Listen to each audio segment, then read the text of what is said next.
The stagecoach door didn't open, it exploded. Hinges shrieked, wood cracked, and dust stormed in behind Clara Redfern as she was shoved out like freight. Her knees slammed against the dirt, her palms scraped raw, and her breath caught mid-sob. She heard the driver spit and mutter something under his breath. Probably a prayer. Probably not for her. Clara couldn't move right away. The air was dry and sharp, the kind of heat that felt like it wanted to skin you just for stepping outside. Around her the world blurred at the edges, the sun too white, the sky too big, the street too silent. She was in Dust Creek, New Mexico territory, but it might as well have been the edge of the world. Her wedding dress, once ivory and hopeful, now clung to her skin in tatters. Blood crusted her lip, her left eye swollen nearly shut, her ribs screaming every time she breathed. A voice snapped through the heat. Male, mocking. "You got two choices, miss. Walk or die where you lay." She looked up through a veil of dirt and heat to see boots, then shadows, then faces. 5 or 6 men had drifted out of the saloon across the street, drawn by the spectacle. Faces she didn't recognize, some too curious, others too hungry. One of them squatted beside her, the kind of man with gold teeth and bad intentions. His breath reeked of whiskey and chew. He grinned. Well, hell. Mail-order bride didn't last long, did she? Clara flinched as he reached for her shoulder, but before his hand touched fabric, another voice cut through the heat. Quiet, firm, deadly. She's not yours. The men looked up. Standing at the end of the boardwalk was a tall figure in worn denim, his shadow long and unmoving. A dusty brim shaded his eyes. A leather gun belt rested low on his hips, the Colt 45 on his right side, not flashy but real. His face was half sun, half scar, weathered from wind and silence. He didn't raise his voice, but the street went still. She's coming with me. The gold-toothed man turned, smirking. Didn't know she was taken. She is now. Clara tried to speak, tried to say no, or who are you, or please don't, but no sound came. The man approached slowly, calmly, like he'd done this before, like he knew not to spook her. He crouched beside her, not touching, not threatening. Just there. Can you stand? He asked. She blinked, nodded, barely. He rose, turned to the onlookers. Anyone want to argue? No one did. The man offered his arm. Clara hesitated, then took it. His grip was warm but not possessive. Steady, like a gate closing behind her and holding back wolves. He helped her across the road toward a wagon tied beside the general store. She stumbled once. He didn't comment, just steadied her. She heard whispers from porches and windows. That's Brody's woman. Poor thing. Why'd Crowley get involved? At the wagon, he guided her up onto the seat. I'm Isaac Crowley, he said finally. I got a ranch about 5 miles out. It's quiet. No one comes uninvited. Clara swallowed hard. Her throat was dry as dust. Clara, she rasped. Clara Redfern. He didn't flinch at her state, didn't offer pity, just nodded. You need a place to stay. I need help keeping a roof from falling in. That's all there is to it. She nodded again because it was all she could do. The world tilted as he snapped the reins, and the wagon creaked into motion. As they left the town behind, Clara dared a glance back. Nathaniel Brody's name was still etched on the paper she carried in her boot. Husband, it said. Legal, binding, permanent. But 3 nights of violence had shattered that paper more than any match ever could. She looked ahead instead. Red earth stretched toward jagged mesas. Dust lifted behind the wheels like a trail they could never walk back. They rode in silence. Isaac didn't ask questions and Clara didn't offer answers. The sun dipped low, turning the sky to fire. Her head lolled once her vision dimming. The pain dulled only because she was too tired to feel it fully. Then his voice came again, low and steady. "It's not much, but it's safe." She opened her eyes. The ranch appeared as a shadowed patch in a quiet valley. A weathered house, a leaning barn, fence lines struggling against desert. Smoke curled from the chimney like a promise someone lives here. Someone survives here. A dog barked from behind the barn, a low, cautious warning. "That's Scout," Isaac said. "Don't mind him. He'll get used to you." He stopped, the wagon climbed down, then offered her a hand. She took it without thinking.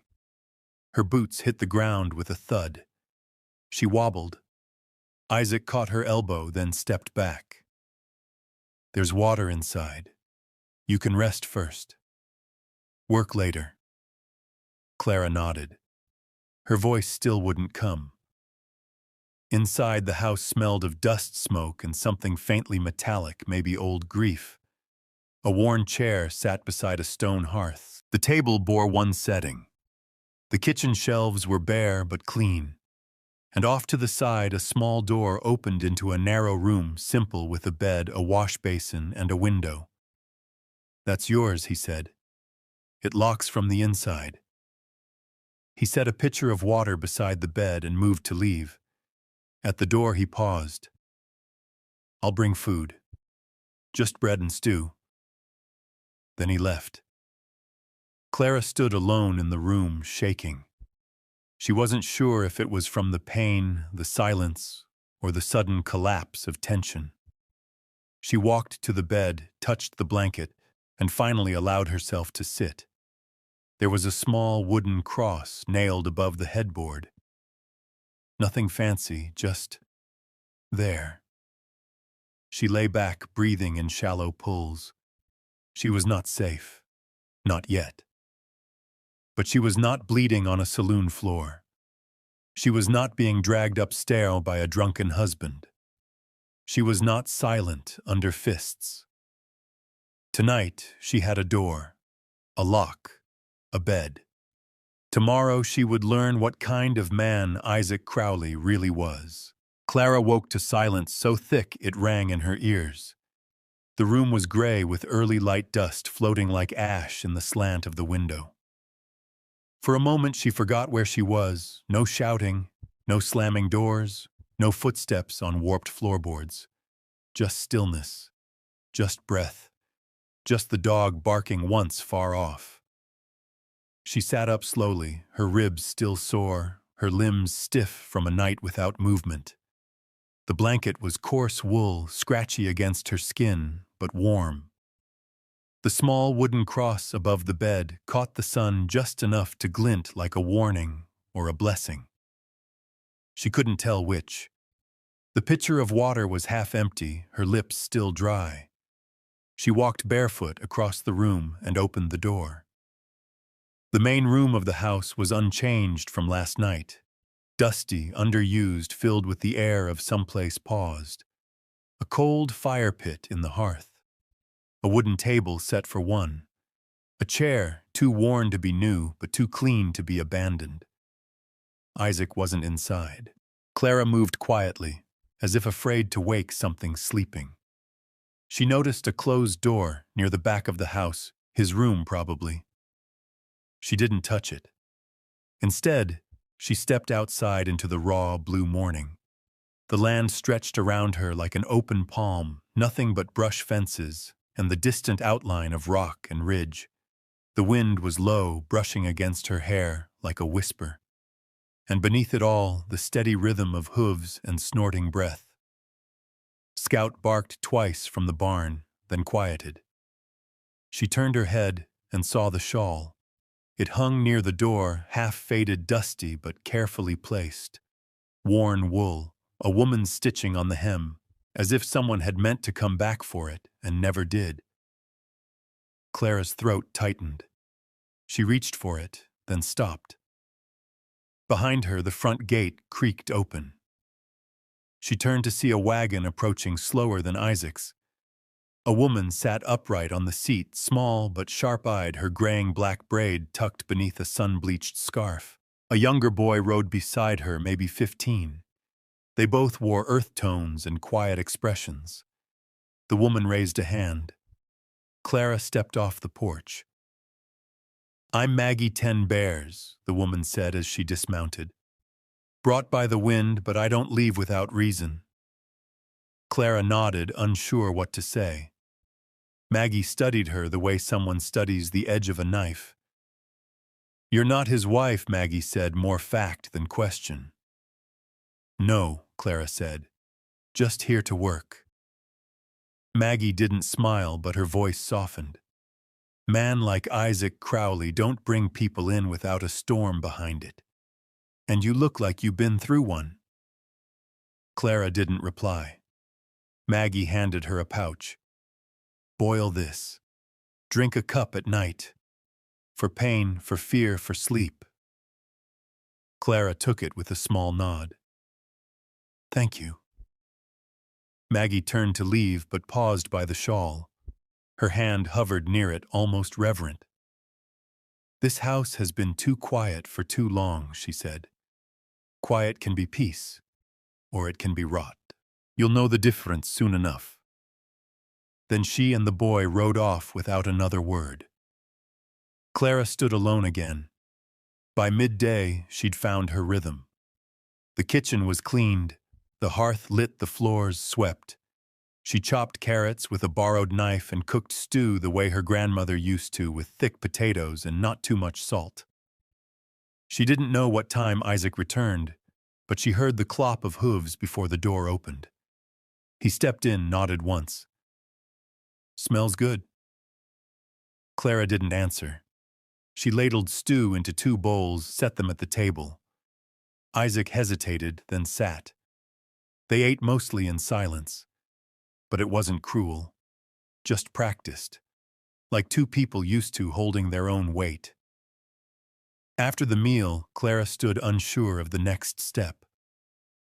"I'll wash," Isaac said. "You cooked."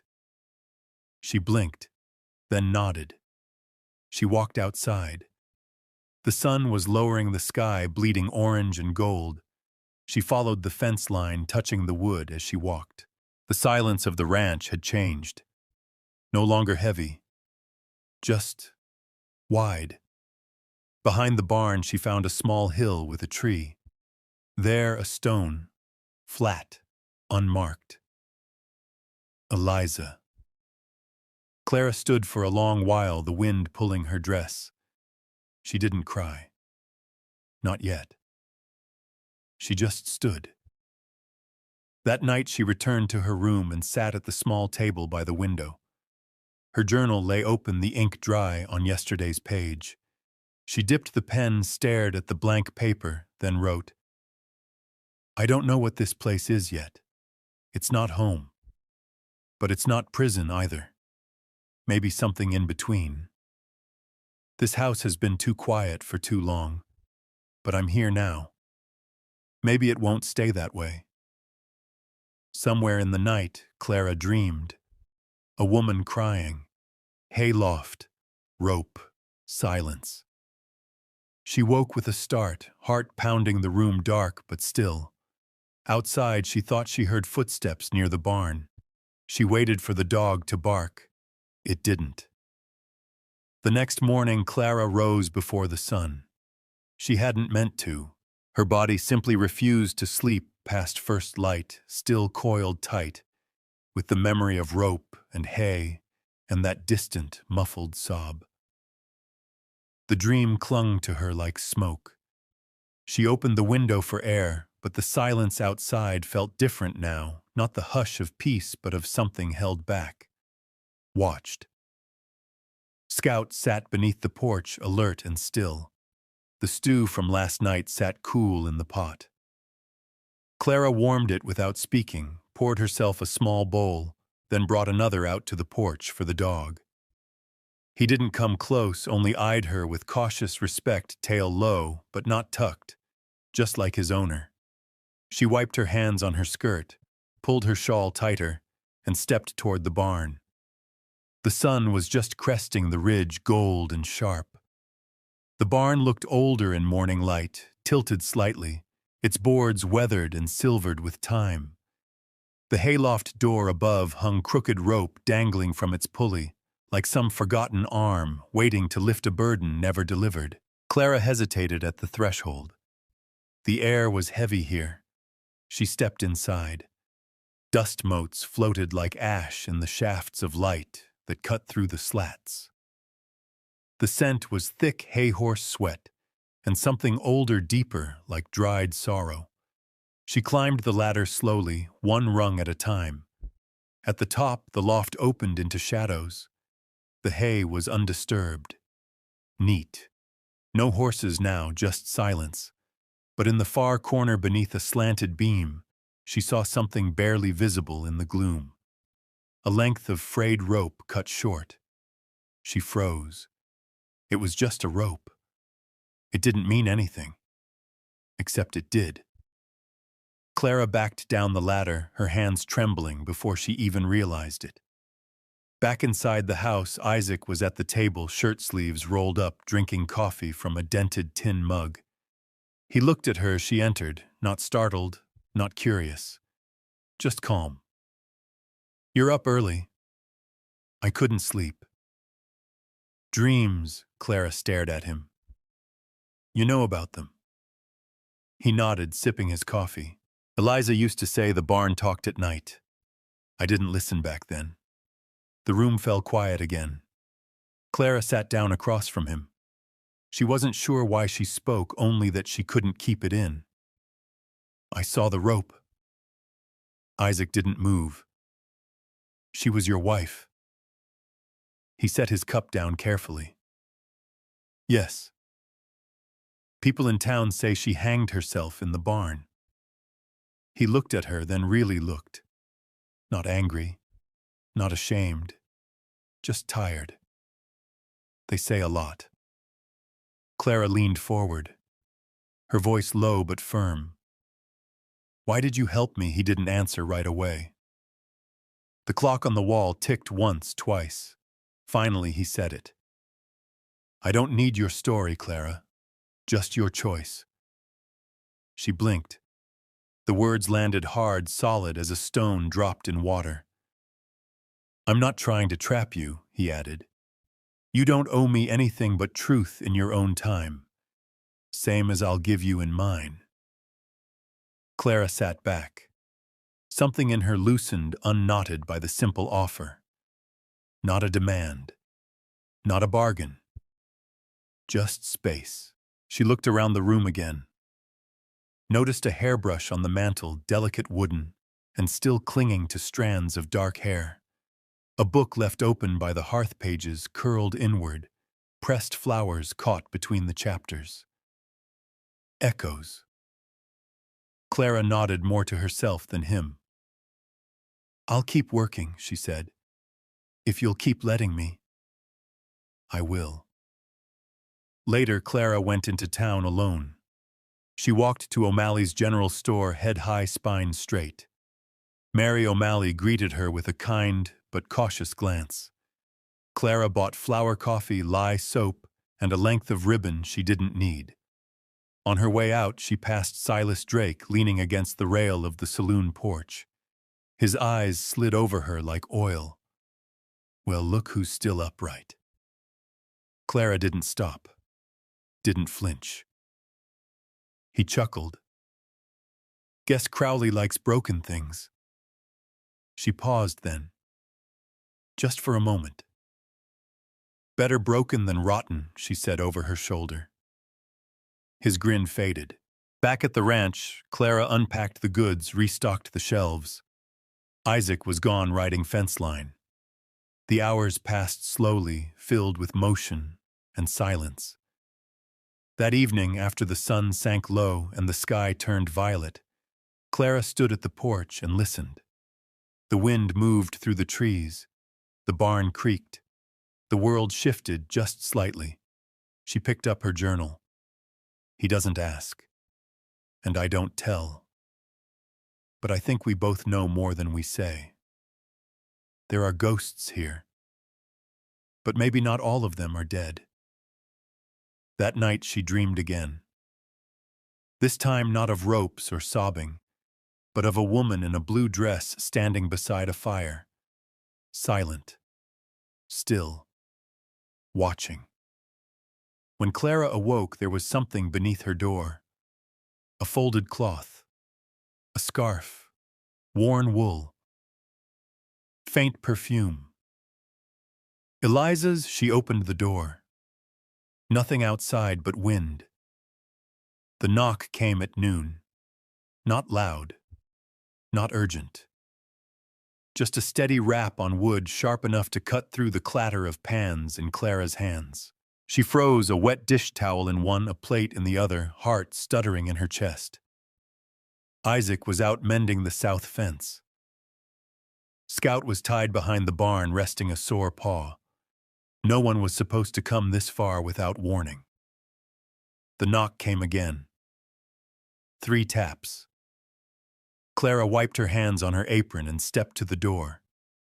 She opened it slow. Silas Drake stood on the porch, one boot planted casual, the other towing the rail like he owned it. His hat sat low, casting half his face in shadow, but the grin was unmistakable. That slick, smug kind of grin that always came before something ugly. "Well, damn," he drawled. "You clean up decent." Clara didn't move, didn't speak.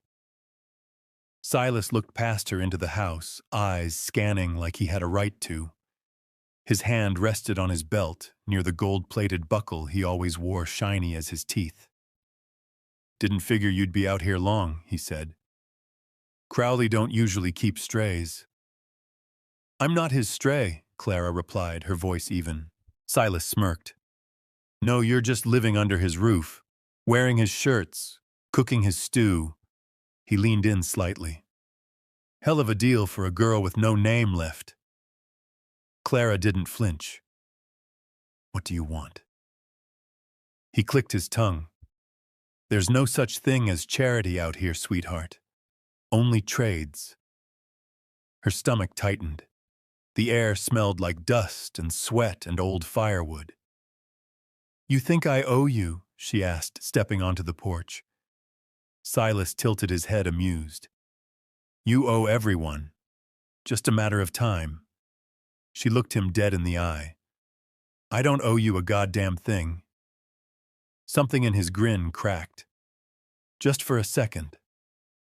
Silas took a step back, spitting over the rail. "Well," he muttered, "suit yourself. But when Crowley gets tired of your martyr act, you know where to find me." "Upstairs. Red door." He turned and walked toward his horse, whistling something slow and tuneless. Clara stood on the porch until the dust settled behind him. Then she went inside and threw up. Later that afternoon, Isaac returned, sweat lining his collar, his hat pulled low. He tied the horse, checked Scout's paw, then walked into the kitchen where Clara was peeling potatoes like her life depended on it. He didn't ask what happened. Not at first. But he saw the knife in her hand, saw how her fingers shook. Someone came by. It wasn't a question. "Silas," Clara said. "Looking to remind me who he thinks I am." Isaac leaned against the counter, arms folded. "You tell him otherwise, I did." He nodded once. Nothing more. But Clara saw the way his jaw clenched, how his fingers twitched near his side just briefly. "He won't come back," Isaac said. Clara raised an eyebrow. "You threaten him, no?" "I just told him I had dogs that don't bark twice." She almost smiled. Almost. They ate in silence that evening, the tension thick but quiet. Isaac didn't press. Clara didn't explain more. It was enough. After dinner, Clara stepped out onto the porch, looking west toward the distant hills. The sun had dropped low, lighting the sky like it was on fire. In her journal, she wrote, "He came to trade. But I've nothing left to give him.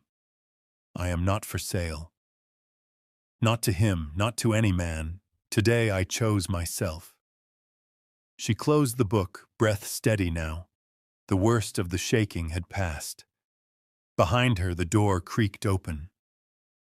Isaac stood in the doorway, eyes shaded by dusk. "I've got to head into town tomorrow," he said. "Supplies post may be a word with Elias." Clara looked at him. "You want me to stay behind?" He shook his head.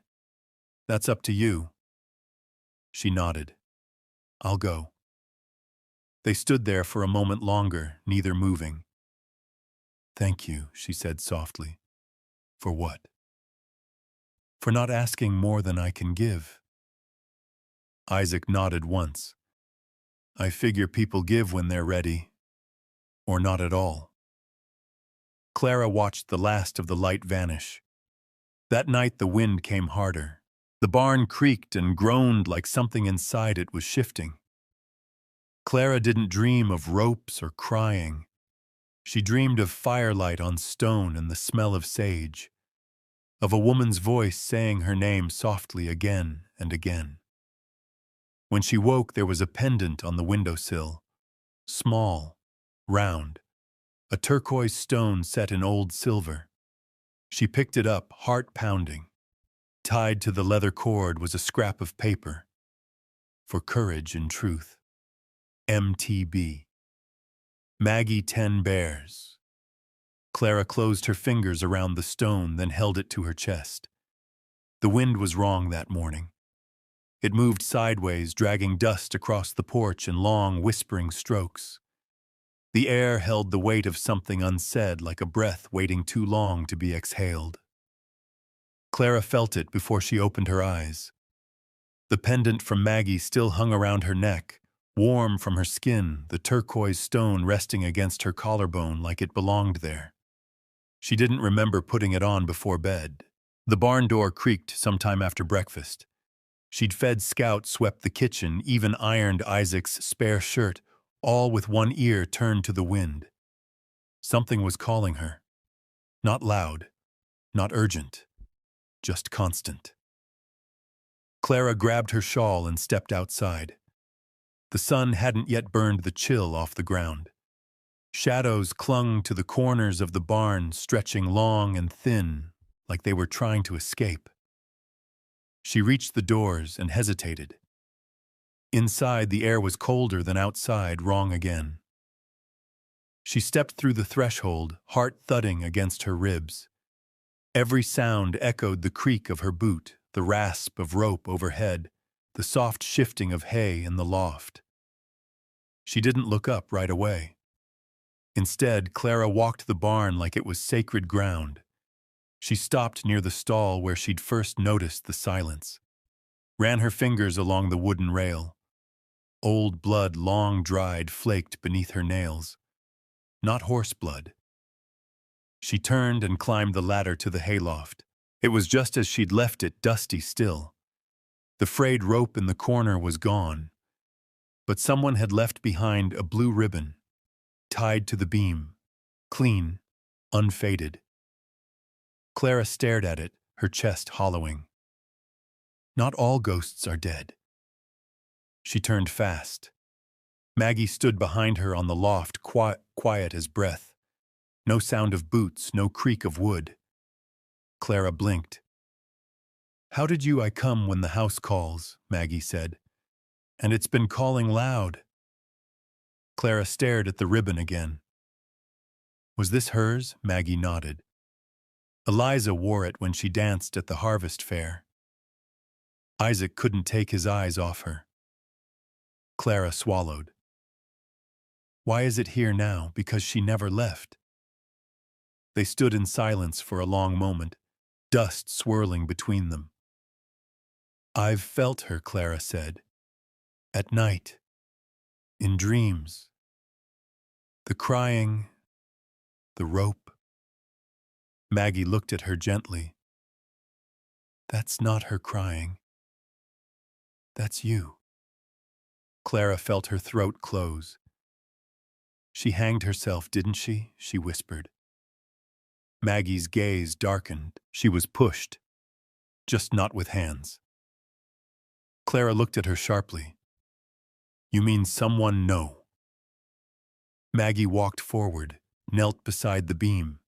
Pain pushes, shame pushes, and silence most of all. Clara sat beside her knees, trembling.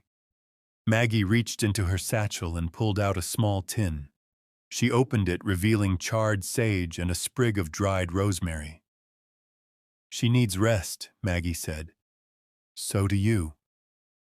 She lit the bundle, letting the smoke curl up toward the roof. You don't banish the dead, she murmured. You bless what they left behind. The smoke moved slowly, like it knew where to go. It circled the beam, the ribbon, Clara's hands, her heart. Maggie turned to her. You think you're here by accident, that Isaac brought you in just to hammer nails and boil stew? Clara didn't answer. This house pulled you, same way it pulled me when Eliza started fading. She needed someone to stay. You stayed. Clara felt tears sting the corners of her eyes. I don't know what I'm doing. Doesn't matter. You're doing it anyway. They sat there while the sage burned until the barn began to feel warmer, lighter. Before she left, Maggie placed something in Clara's hand. A hair comb, silver-backed, with the initials EC carved on the side. She won't need it anymore, Maggie said. But maybe you will. That night, Clara couldn't sleep. Not from fear, but from ache. A deep, bone-deep ache of memory surfacing. She sat on the porch, wrapped in Isaac's extra coat, watching the stars. He joined her quietly, offering her a cup of coffee, lukewarm and strong. She used to sit out here, he said, before everything. Clara didn't look at him. You never talk about her. Isaac nodded. I talk to her. Still. Out loud sometimes. Drives Scout nuts. Clara sipped her coffee. She's still here. I know. She wants peace. Isaac's jaw flexed. She deserved better than what she got. Clara turned to him. So do you. He didn't respond, just looked out at the night. I should have seen what it was doing to her. Should have asked the right questions. We all see too late. Isaac stood slowly. Come with me tomorrow. Where it started? Clara looked at him. The man who hurt her.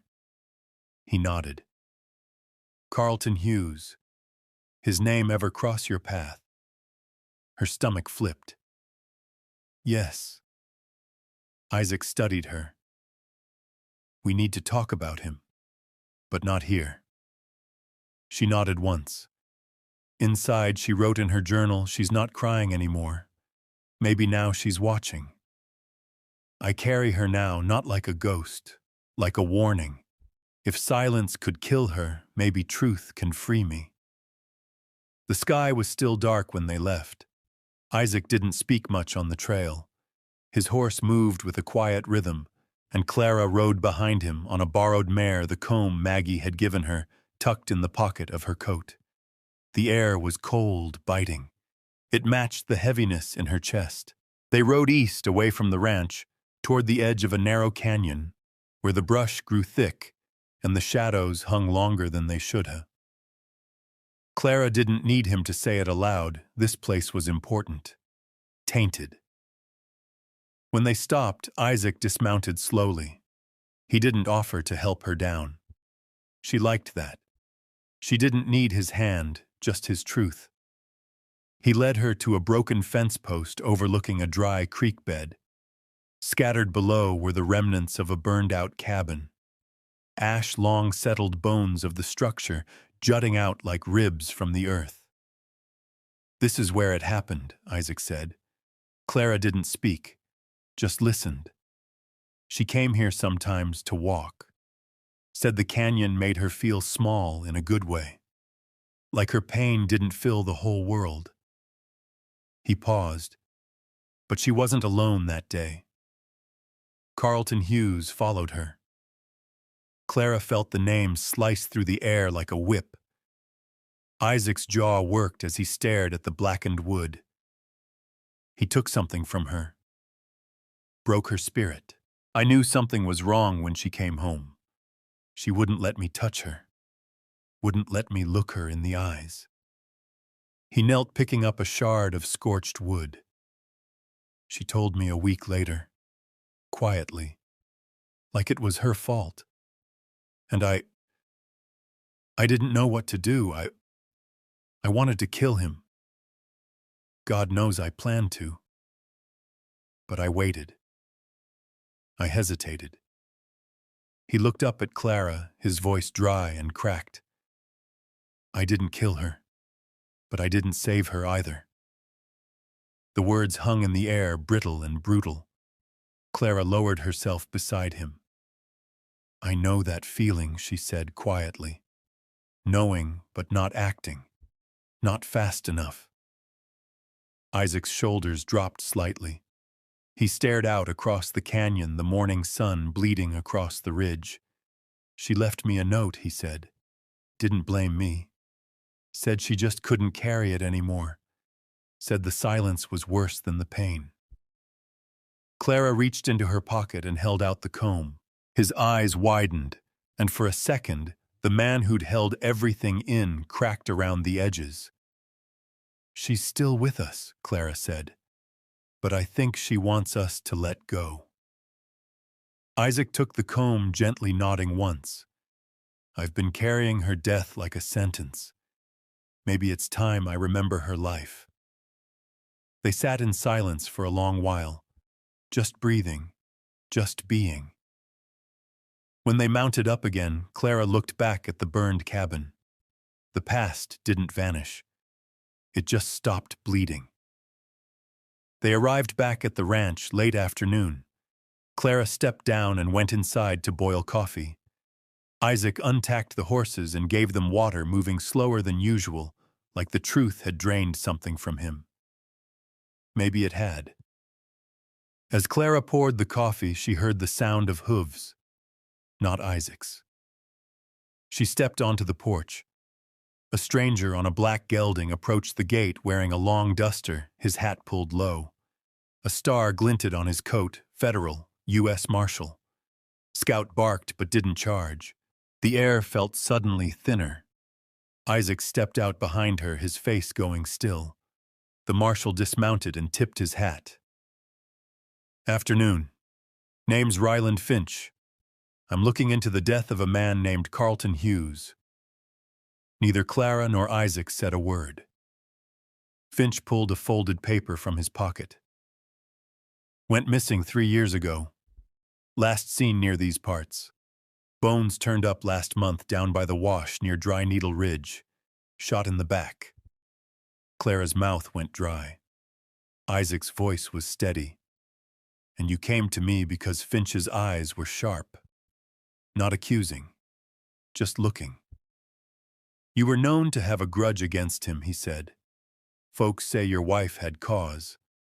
That you had cause. Isaac didn't flinch. Folks say a lot of things.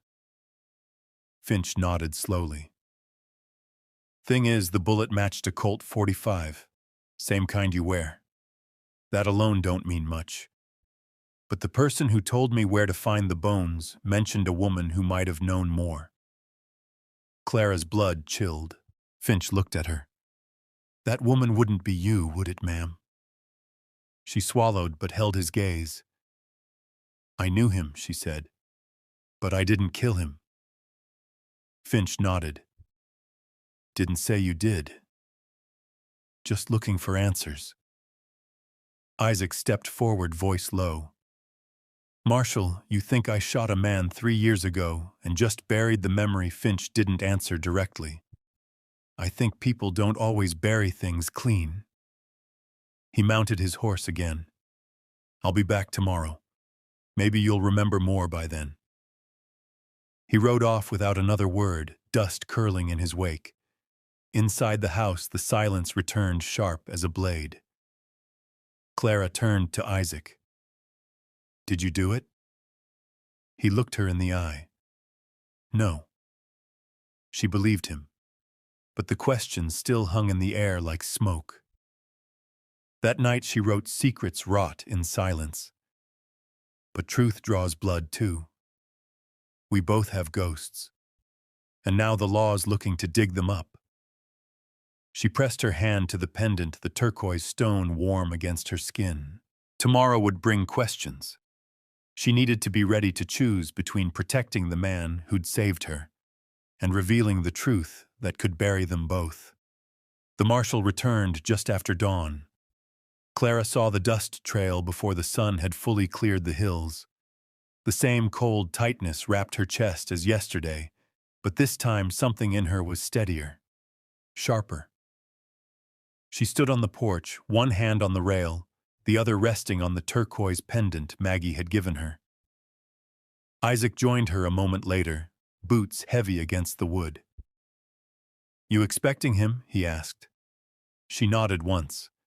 And someone else. The sound of hooves doubled, then tripled. Marshal Finch appeared at the gate, calm and unreadable just as before. But this time he wasn't alone. Behind him rode a woman in a deep blue riding coat and black gloves. Her hair was pulled tight beneath a riding hat.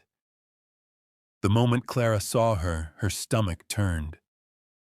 Kate Lovell, Dr. Lovell's wife. Eliza's closest friend, a woman who used to laugh easily before the edges of the world grew sharp. Kate dismounted without waiting for help, handed her reins to the marshal, and walked straight toward Clara and Isaac. I told him I had something to say, Kate said quietly. To both of you. Isaac's eyes narrowed. Why now? Because silence has done enough harm. Finch folded his arms. I was told this matter might not be what it seems. Ms. Lovell, go ahead. Kate looked at Clara first, then Isaac. I was there the night Eliza broke, she said. She came to my house, bleeding, silent. I cleaned her up. She didn't speak for an hour, and when she did, she whispered his name like it hurt to form the sound. Her voice cracked. Clara's hand tightened on the rail. Carlton Hughes raped her, Kate said, and she thought she had to carry that alone. Isaac stepped forward, face hardening. I should have. You froze, Kate cut in, just like I did. But I couldn't live with it.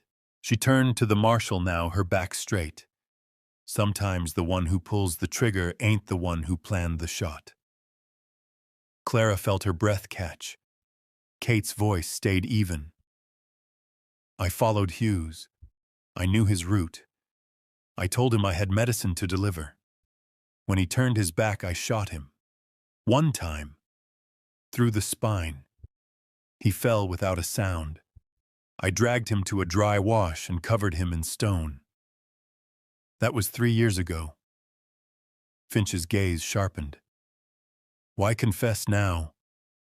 Because I won't let Isaac take the fall for something I did. I buried enough already. Not this. Isaac's face turned to stone. You shouldn't have. Someone had to, Kate said. Finch looked between them all. You're prepared to sign a statement? Kate nodded. Whatever it takes. I'll escort you back to town, he said. We'll talk with the judge. Kate turned to Clara before she left. Her eyes were tired but steady. She wasn't weak, you know. Eliza. She was stronger than all of us. She just got worn down. Clara nodded, voice thick. I know. Kate stepped into the saddle. Don't let it happen again. To you. To any of us. And then she rode out with the marshal, the morning sun glinting off her coat buttons. Isaac didn't speak for a long time. When he did, it was almost a whisper. She did what I couldn't. Clara placed a hand gently on his arm. She did what she thought was right. So did you. He looked at her, pain swimming behind his eyes. No. I hid. I let silence eat everything. You were grieving, she said. You were scared. He turned back toward the empty path. That's no excuse. They sat on the porch together until the sun burned off the chill. Neither spoke. But something had shifted between them, less like guilt, more like shared mourning. Not over what was done, but what was left. That night, Clara wrote in her journal, "Justice doesn't always wear a badge. Sometimes it walks beside you in silence, then steps forward when you no longer can." She closed the book, fingers trembling. A storm had passed. But in the distance, she felt another wind coming. The morning was soft. For once, nothing pressed at Clara's chest when she opened her eyes. She made coffee, slowly letting the steam rise into the beams of sunlight that spilled through the kitchen window. Outside, Scout barked once at a jackrabbit, and then fell quiet again. The ranch, for the first time, felt still, without grief, without tension. Just alive. Isaac was already out in the field, patching a gate near the north line. Clara packed him a meal and brought it to him midday. He smiled when she arrived, a real one this time, creased and worn, but honest.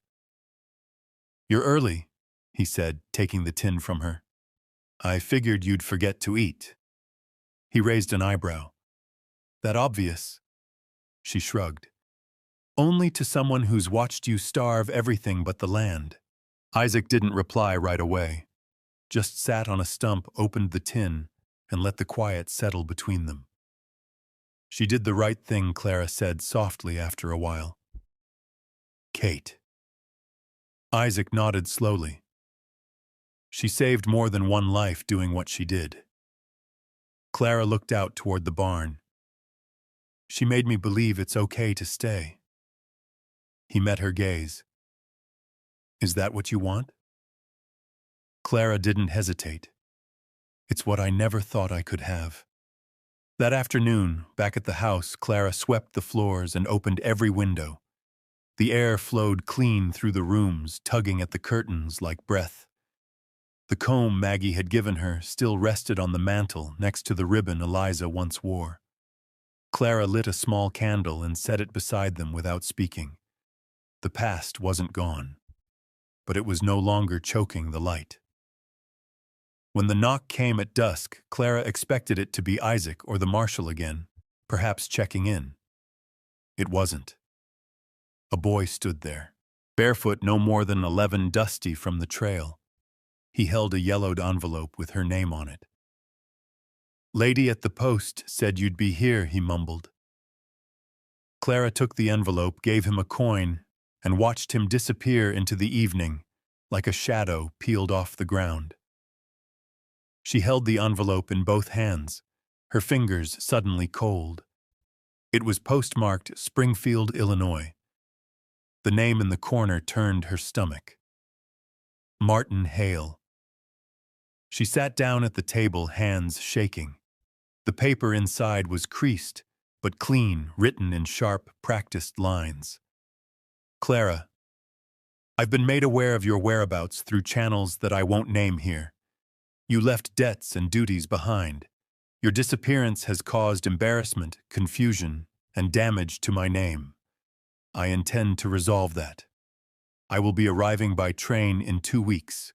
I expect your cooperation when I do. M. Sir Hale." Clara read the letter 3 times.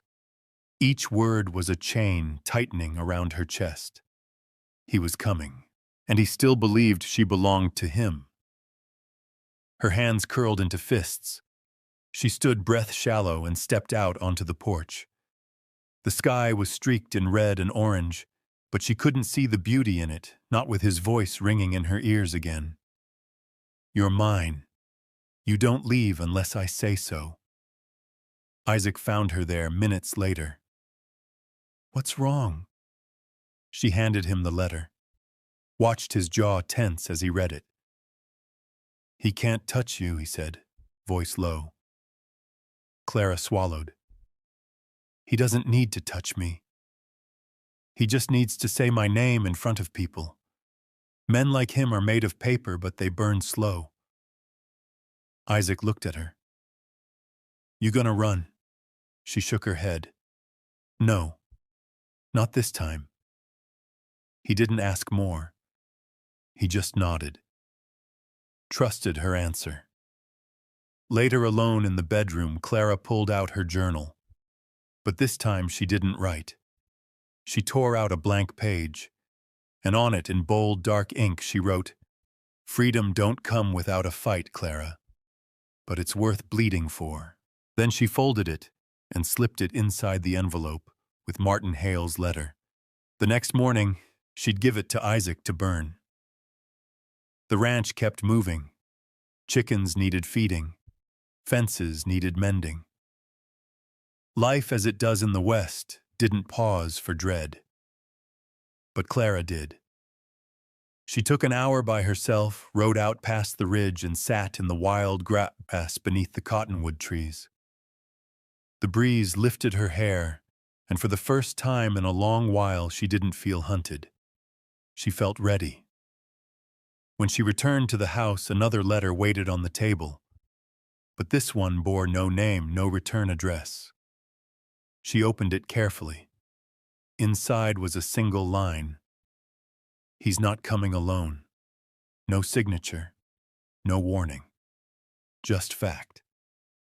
Clara folded it slowly, her stomach turning. Hale was coming, and he wasn't just bringing shame or threats. He was bringing force. She stared at the horizon until the sun disappeared. Tomorrow she would send word to Maggie, and tomorrow night she would sleep with the shotgun beside the door. The clouds rolled in heavy and low. Clara stood at the edge of the porch, arms crossed, eyes on the road that hadn't yet delivered Martin Hale, but promised to. Every horse that crested the hill sent her heart thudding until it wasn't him. Not yet. Not today. But soon. The second letter, unsigned and cold as bone, sat folded in her apron pocket. She hadn't shown it to Isaac. Not yet. There was something she needed to do first. She saddled the mare just after sunup and rode toward the canyon. The sky churned gray, overhead wind tugging at her shawl. Her jaw clenched tight. No more running. No more waiting for the worst. Maggie 10 Bears met her at the edge of the sagebrush, already waiting like she'd known. "I felt you coming," Maggie said, "like storm wind before the clouds break."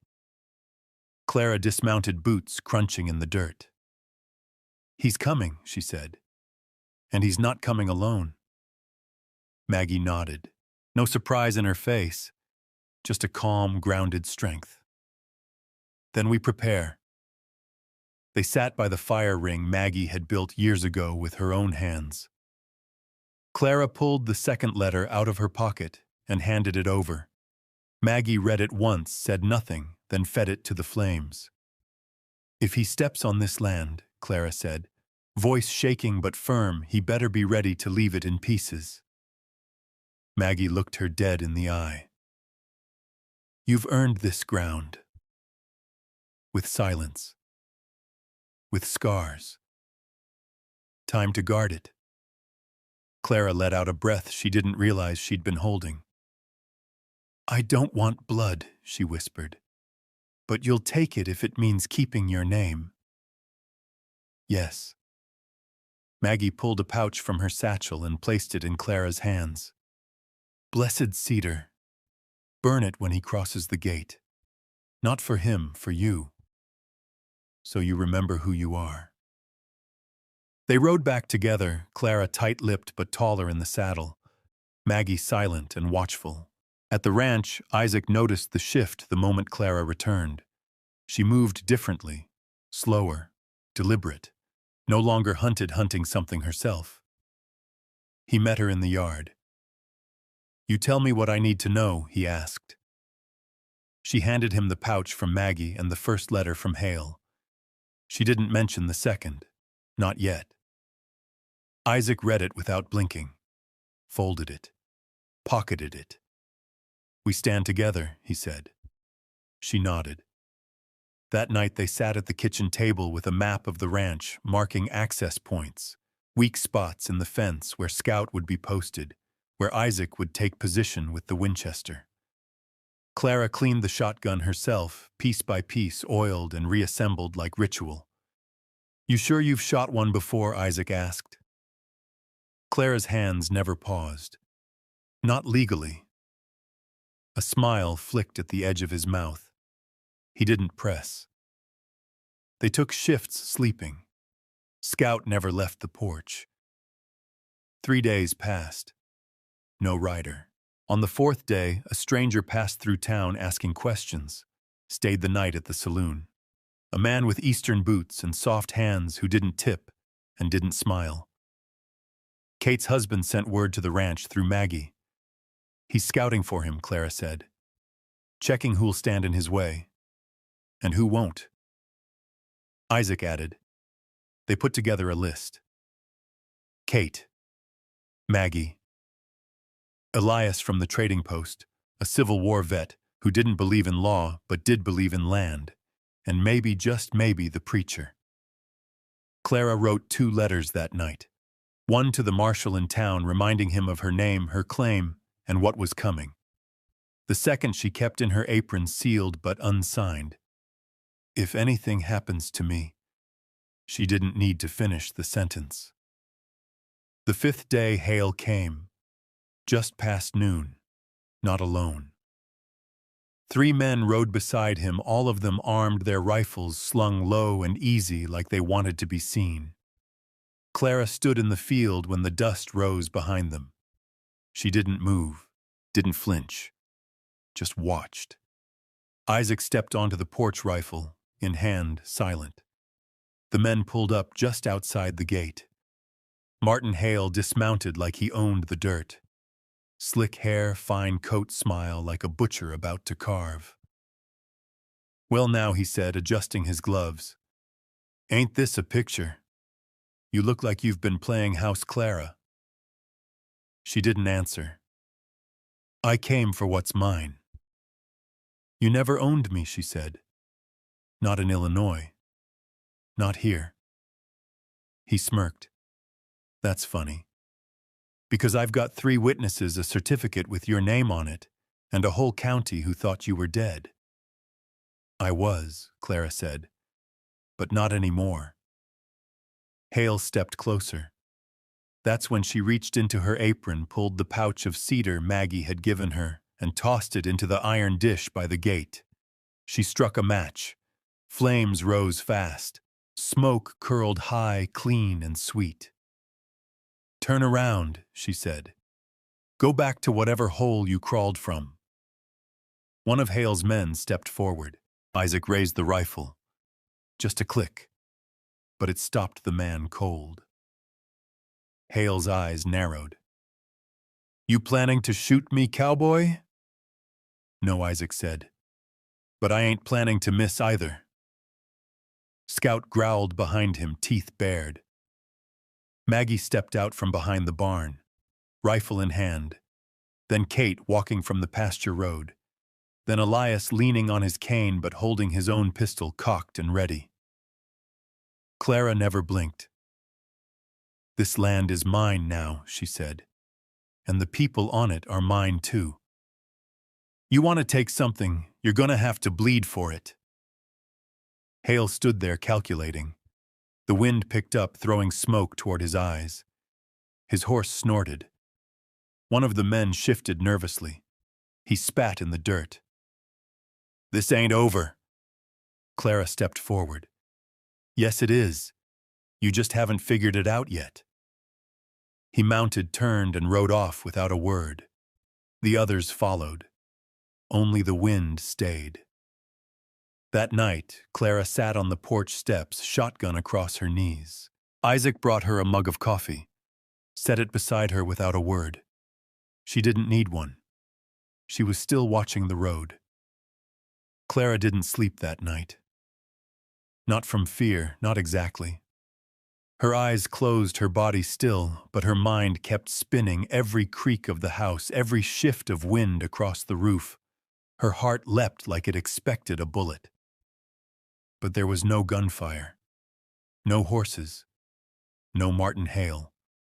Just the weight of what hadn't happened, and the fear that it still might. At sunrise, she got up and boiled coffee. Her hands shook less than they had the morning before, but her chest felt hollow, like the adrenaline had emptied her out and left the shell behind. Isaac came in from the barn around 7. Didn't say anything at first. Just poured a mug and sat across from her at the table. After a long silence, he finally said, "I don't think he's coming back. Not soon, anyway." Clara looked out the window. The sun was bright, but the light felt distant, separate. "How do you know?" Isaac tapped the rim of his mug. "People like him, they don't ride into a place twice unless they've got a sure win. And you took that from him." Clara nodded, but didn't speak. He leaned forward, voice low.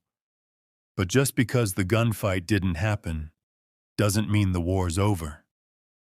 "You okay?" She hesitated. "Peace ain't quiet when your heart's still screaming," she said. Isaac let that sit between them. He didn't try to fix it, didn't give her platitudes. Just sipped his coffee and stayed. She appreciated that more than anything. Later that morning, a letter arrived by courier. Marshal Finch's seal. Isaac opened it while Clara stood nearby, wiping her hands on a dish towel, like that could ground her. The letter was brief. Hale had left town, his men with him, no charges filed. But Finch promised he'd filed Clara's sworn statement and Isaac's land claim, legal protections, official paper for what it was worth. Clara read it twice, then set it aside. "It doesn't mean he won't find another way," she murmured. Isaac folded the letter. "Then we build stronger fences, inside and out." She nodded. Over the next few days, the ranch breathed easier. Clara spent hours outside, pulling weeds, cleaning the henhouse, fixing the porch steps. Busy work, but it helped, gave shape to the silence. Maggie stopped by with herbs and bread. "You held the line," she said simply. "Now hold yourself." Clara tried to, truly. But every time she sat still, the sound returned. Hale's voice. Her own voice screaming once long ago in a dark room where no one came. She dreamed it most nights now.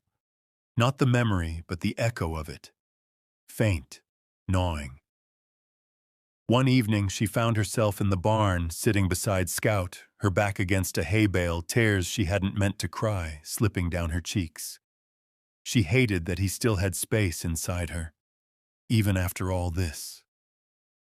Isaac found her there, sat beside her without asking. "You ever feel like it should be over by now?" she asked. "All the time," he said. "But pain's like fire in old wood. It don't burn bright, just lingers, smolders." She nodded slowly. "I don't want to be made of ash anymore." "You're not." He handed her a piece of paper, her handwriting, something she didn't remember him finding. The journal page she'd written after Maggie gave her the cedar. "Freedom don't come without a fight, Clara, but it's worth bleeding for." She stared at it. "Then why do I feel so bruised?" Isaac leaned his head back against the wall. Because bleeding's only the first part. Healing comes slow, quiet. But I don't want quiet. I know. They sat in the barn until the light faded, and slowly Clara began to breathe again. The next morning she packed a basket and rode into town, not to run, not to hide. She went to the general store, the post office, the church, not for errands, for presents. She wanted the town to see her. The girl who'd arrived bloodied and broken wasn't gone. She was still here. But now she stood straighter. At the churchyard, she found the preacher in the back fixing a loose window pane. He looked up when she approached, surprise flickering across his face. "Miss Clara," he said. "Wasn't sure I'd see you again so soon." She smiled faintly. "Didn't plan on disappearing." "You stood your ground," he said, nodding toward the hill outside of town. "Folks talk. I'm sure they do." He chuckled. "Some say you're dangerous." She tilted her head. "Maybe I am." "Good," he said. "Town needs more women like that." She left him with a loaf of Maggie's bread and a firm handshake. That evening, back at the ranch, Clara started writing again. Not just her journal. A letter. This one to herself. She didn't sign it. Didn't need to. You don't owe anyone your silence. Not the man who broke you. Not the ones who watched. You're still here. That's the defiance, that's the miracle. Let peace grow loud. Let it roar. Let it finally be yours. She folded the letter and placed it under her pillow. Then she went outside to find Isaac. The light was gold on the grass. She saw him digging near the fence line. Building something, she asked. He looked up, smiled. "Thinking of adding a new room, you might want a space of your own." She walked toward him. "I already do," she said. "Right here." The government agent arrived wearing a gray suit and a badge too polished for this town. Clara spotted him from the kitchen window. He didn't ride in like most. He came by carriage, dustless hands, clean eyes, sharp. The kind of man who measured people by what they hid, not what they said. Isaac came in from the field just as the knock hit the door. Clara's hand hovered over the doorknob for a moment longer than it needed to. Then she opened it. "Clara Reynolds?" the man asked. "I am. I'm Agent Thorne, Bureau of Internal Affairs, Western Division." She nodded once. "You want coffee, or are you just here to rattle cages?" He blinked, then gave a thin smile. "Coffee would be fine." Inside, he took in the room like he was memorizing every inch table placement, worn floorboards, even the marks on the window glass. Isaac stayed standing by the stove, arms crossed. Thorne sipped once and set the cup down untouched after that.